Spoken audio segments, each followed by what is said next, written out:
Assalamualaikum warahmatullahi wabarakatuh. Berjumpa kembali di channel Perawat Online. Pada kesempatan kali ini kita masih membahas mengenai latihan soal untuk bagi teman-teman yang mempersiapkan ya ujian P3K, karena sebentar lagi seleksi P3K akan segera dibuka. Nah, khususnya bagi teman-teman dengan formasi perawat. Nah, di kesempatan kali ini kita sudah masuk ke seri kelima untuk video latihan soal mengenai kompetensi teknis bagi P3K perawat. Bagi teman-teman yang baru menemukan channel ini, jangan lupa klik subscribe dan aktifkan loncengnya supaya teman-teman selalu update video terbaru dari channel Perawat Online. Oke, langsung saja kita mulai untuk pembelajaran pada kesempatan kali ini. Oke, soal pertama. Perawat puskesmas melakukan kunjungan rumah dan ditemukan seorang laki-laki berusia 45 tahun, penderita DM ya, diabetes mellitus dengan ulkus diabetik di kaki kanannya. Keluarga tidak pernah membawa klien ke pusat pelayanan kesehatan karena malu dengan kondisinya. Saat ini klien tinggal berdua dengan istrinya yang berusia 40 tahun. Klien sesekali mengalami nyeri dengan skala 3. Apakah tindakan keperawatan yang tepat? Opsi A, mengajarkan istri klien untuk mengganti balutan. Opsi B, memberikan pendidikan kesehatan mengenai luka diabetik. Opsi C, menganjurkan istri klien untuk menjaga balutan tetap kering. Opsi D, menganjurkan istri klien untuk memeriksakan klien ke puskesmas. Atau yang E adalah mengajarkan teknik relaksasi nafas dalam setiap kali terjadi nyeri. Oke. Berarti soal ini terkait tentang keperawatan komunitas, ya, di mana ada perawat puskesmas melakukan kunjungan rumah, visitor rumah, ternyata didapatkan klien dengan DM. DM-nya disertai dengan ulkus diabetik di kaki kanannya. Nah, di mana keluarga di sini tidak pernah membawa klien ke pusat pelayanan kesehatan dengan alasan karena malu ya. Jadi disebutkan bahwa ternyata malu dengan kondisinya. Klien hanya tinggal berdua dengan istrinya yang sudah berusia juga lanjut ya, sudah usianya 40 tahun. Dan si klien juga mengalami nyeri dengan skala ringan ya, ringan ke sedang dengan skala 3. Nah, kira-kira apa tindakan keperawatan yang tepat dilakukan pada klien tersebut? Oke, berarti kita sudah bisa dapatkan kata kuncinya di sini. Ya, kata kuncinya berarti di sini adalah keluarga tidak pernah membawa, ya, tidak pernah membawa ke fasilitas kesehatan karena malu dengan kondisinya. Apalagi di sini pasiennya tidak hanya DM, pasiennya juga mengalami adanya luka. Ya, ada ulkus diabetik di kaki kanannya. Nah, apa tindakan yang tepat yang kita lakukan? Oke, jadi jawaban yang tepat pada soal ini adalah opsi B, ya, yaitu adalah memberikan pendidikan kesehatan mengenai luka diabetik. Nah, jadi yang perlu kita lakukan adalah edukasi di sini, karena si keluarga ini ya, berarti suami dan istrinya ini karena tidak pernah membawa kliennya ini ke pelayanan kesehatan karena malu. Nah, berarti butuh edukasi ya. Jadi keluarga ini mengalami defisit pengetahuan terkait tentang penyakit DM. Nah, karena apabila tidak segera ditangani, maka tentunya ini akan berdampak buruk bagi si klien. Makanya kita perlu edukasi mengenai luka diabetiknya supaya si keluarga ini, terutama si klien ini, mau untuk memeriksakan kondisinya ke fasilitas pelayanan kesehatan ya. Jadi jawaban yang tepat adalah yang opsi B. Nah, perhatikan opsi lainnya, ada A, ada C, ada D, dan E. Nah, sebenarnya jawaban A, C, D, E ini bisa di cover semuanya, bisa di cover dari opsi jawaban B, karena opsi B ini kan umum, memberikan edukasi atau pendidikan kesehatan mengenai luka diabetik. Nah, termasuk bisa dari opsi A, opsi C, opsi D sampai ke opsi E. Jadi yang penting adalah paling tidak si keluarga ini paham bahwasanya kondisi itu tidak harus dibiarkan ya, tapi harus segera dilakukan pengobatan di fasilitas pelayanan kesehatan. Supaya apa? Supaya tidak berdampak buruk bagi si klien tersebut. Oke. Kita lanjut soal berikutnya.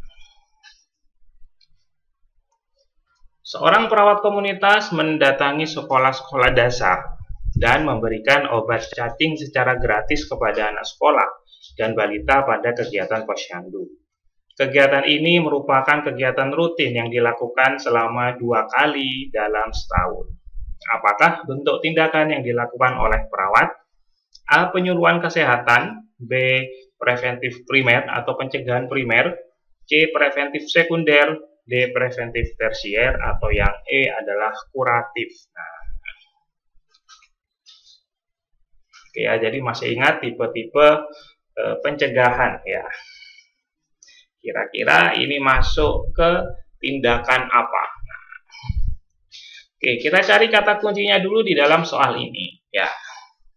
Yang bisa kita jadikan kata kunci yang perlu kita garis bawahi adalah di mana seorang perawat ini mendatangi sekolah dan memberikan, nah ini ya, memberikan obat cacing secara gratis kepada anak sekolah dan balita pada kegiatan posyandu. Nah ini kita jadikan perhatian. Nah, tindakan ini termasuk tindakan apa? Nah, apakah penyuluhan kesehatan? Di sini tidak ada kegiatan terkait edukasi ya atau pendidikan kesehatan. Apakah tindakan kuratif? Kalau kuratif berarti terkait tentang pengobatan. Nah, pastinya di sini adalah tindakan pencegahan. Nah, tinggal kita tentukan apakah primer, sekunder, dan tersier. Oke, jadi jawaban yang tepat adalah yang opsi B ya. Pencegahan primer. Nah, ini ya, pencegahan primer itu melibatkan ada fungsinya adalah untuk mengurangi atau menghilangkan faktor resiko sebagai cara untuk mencegah penyakitnya, di mana sebelum penyakit itu terjadi maka kita lakukan pencegahan. Sedangkan pencegahan sekunder itu biasanya lebih fokusnya di area identifikasi dini, biasanya berhubungan dengan screening. Nah, kalau screening berarti masuk ke pencegahan sekunder dan pengobatan masalah kesehatan yang ada dan terjadi setelah masalah kesehatan itu telah muncul ya. Jadi jawaban yang tepat adalah yang opsi B. Oke, bisa kita lanjutkan ke soal berikutnya. Di suatu kantor desa dilakukan penyuluhan kesehatan mengenai TB HIV. Pada saat memberikan penyuluhan, perawat memberikan sebuah contoh kasus pasien yang terkena TB dan HIV dengan menyebutkan nama dan tempat tinggal pasien. Apakah prinsip etik yang dilanggar oleh perawat? Apakah A. Autonomi, B. Beneficient, C. Justice, D. Veracity, atau yang E. Confidentiality? Nah, ini soal terkait tentang etik keperawatan ya. Sebagaimana yang kita tahu, masih ingat ya, ada 7 etik keperawatan. Nah, pada kasus ini kira-kira masuk ke etik keperawatan yang mana? Oke, langsung saja kita lihat kasusnya ya. Kita ambil yang perlu kita garis bawahi dan jadikan kata kuncinya di sini. Nah, di sini ternyata tindakan yang dilakukan perawat adalah ya dengan menyebutkan nama. Nah, menyebutkan nama dan tempat tinggal pasien. Nah, padahal nama dan tempat tinggal pasien itu adalah privasi dari klien atau privasi dari pasien. Nah, jadi kita cari etik yang berhubungan dengan privasi. Oke, ya kira-kira mana jawabannya? Oke, ya tepat semua. Kira-kira pasti teman-teman juga sudah menebak, pasti jawabannya adalah yang opsi E, yaitu confidentiality, karena ini berhubungan dengan privasi. Oke. Opsi A, autonomi. Autonomi berarti berhubungan dengan kewenangan pasien ya. Jadi pasien itu berhak menolak dan menyetujui tindakan yang akan dilakukan pada dirinya. Kalau yang benefician ini berhubungan dengan tindakan keperawatan harus memberikan manfaat kepada si pasien. Opsi C, justice, sesuai artinya ya, justice kan artinya keadilan. Berarti dalam memberikan asuhan keperawatan, kita sebagai perawat harus bersikap adil, tidak memandang suku, budaya, ataupun entah itu pasien BPJS, pasien umum, dan sebagainya. Yang D, veracity. Veracity berarti berkaitan tentang kebenaran atau kejujuran. Oke, jadi dalam kasus ini jawabannya adalah yang opsi E. Kita lanjut soal berikutnya. Seorang pasien datang berkunjung ke puskesmas dengan keluhan batuk, suara serak, dan sering pusing. Pasien mengetahui penyebab penyakitnya karena sering meminum alkohol selama 2 tahun. Namun, pasien tetap mengkonsumsi alkohol dengan alasan akan menambah semangat kerja. Apakah masalah keperawatan yang tepat? Opsi A, manajemen kesehatan tidak efektif. B, pemeliharaan kesehatan tidak efektif. C, defisit kesehatan komunitas. D, defisit pengetahuan. E, kesiapan peningkatan manajemen kesehatan. Kira-kira apa jawabannya terkait tentang masalah keperawatan yang ada pada komunitas ini?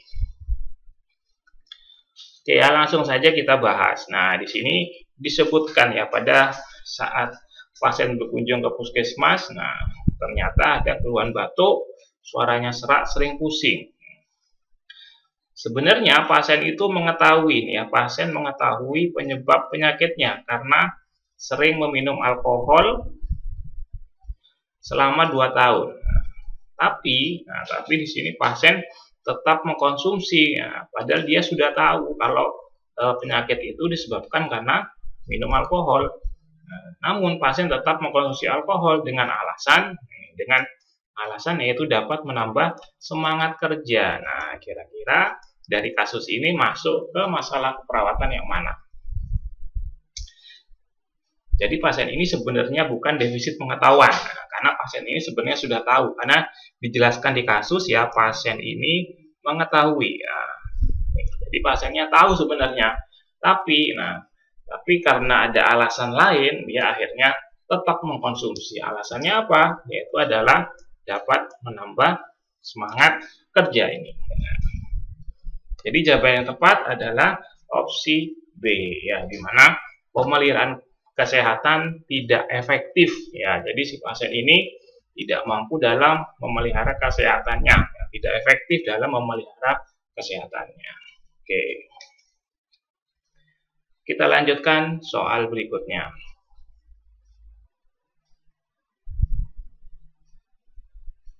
Seorang perawat melakukan screening di suatu SMP, diperoleh data 55% siswi SMP mengalami anemi. Perawat melakukan pengkajian lebih lanjut dengan menggunakan kuesioner untuk melihat pengetahuan siswi tentang anemia. Apa peran yang dijalankan oleh perawat berdasarkan kasus tersebut? Apakah A, manajer kasus, B, konselor, C, penemu kasus, D, edukator, atau E, advokat ya, atau advokasi. Soal mengenai peran perawat ya.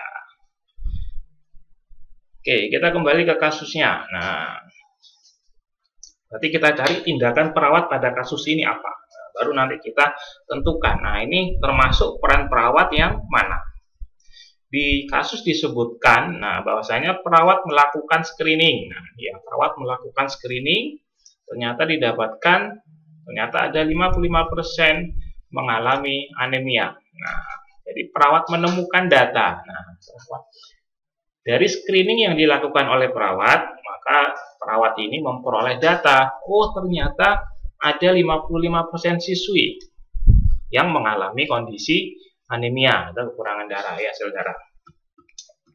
Nah, kemudian perawat juga melakukan pengkajian lebih lanjut dengan menggunakan kuesioner untuk melihat pengetahuan siswi tentang anemia. Nah, setelah dilakukan screening, didapatkan 55% tadi, kemudian perawat juga akan melakukan pengkajian untuk mengukur terkait tentang pengetahuan siswa itu mengenai anemia. Jadi bisa kita simpulkan ya, jadi peran perawat di sini adalah yang opsi C ya. Karena perawat di sini menemukan ya, namanya screening berarti untuk menemukan ada apa, ternyata ditemukan 55% mengalami anemia. Maka tindak lanjutnya kemudian perawat ini untuk melakukan pengkajian terkait tentang pengetahuan kira-kira siswi di SMP ini pada tahu nggak sih tentang anemia itu seperti apa? Kok banyak banget, lebih dari 50% ya. Di sini ada 55% ternyata yang mengalami anemia. Jadi jawaban yang tepat adalah yang opsi C. Peran perawatnya sebagai penemu kasus. Oke.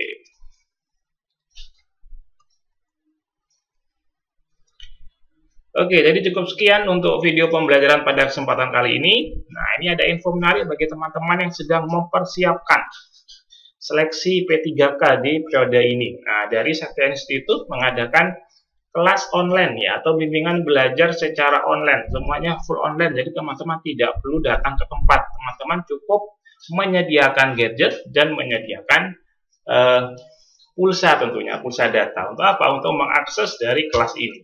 Ya, tersedia 3 pilihan kelas, ada kelas mandiri, teman-teman nanti akan diberikan akses member area, di sana teman-teman bisa belajar secara mandiri, ada latihan soal tryout plus kunci jawaban dan pembahasannya, kemudian ada e-book terkait materi, panduan materinya, kemudian juga ada video-video pembelajaran, sehingga teman-teman nanti akan mudah untuk mempersiapkan ujian P3K. Nah, kelas yang kedua ada kelas ekspres ya. Kelas ekspres teman-teman akan secara cepat diberikan materi untuk menguasai latihan soal P3K. Jadi selama 5 kali pertemuan secara online. Sedangkan yang privat ini secara intensif ya, one by one, di satu peserta satu mentor. Sedang yang kelas ekspres juga privat tapi semi privat, maksimal ada 4 orang. Jadi di kelas ekspres itu antara 1 sampai 4 orang. Sedangkan kelas privat itu hanya 1 orang dengan total pertemuan 10 kali pertemuan via online semuanya, via Zoom dan via WhatsApp ya. Untuk info lebih lanjut, teman-teman bisa klik saja link yang ada di deskripsi video ini. Oke, semoga bermanfaat. Cukup sekian dari kami. Terima kasih. Saya akhiri. Assalamualaikum warahmatullahi wabarakatuh.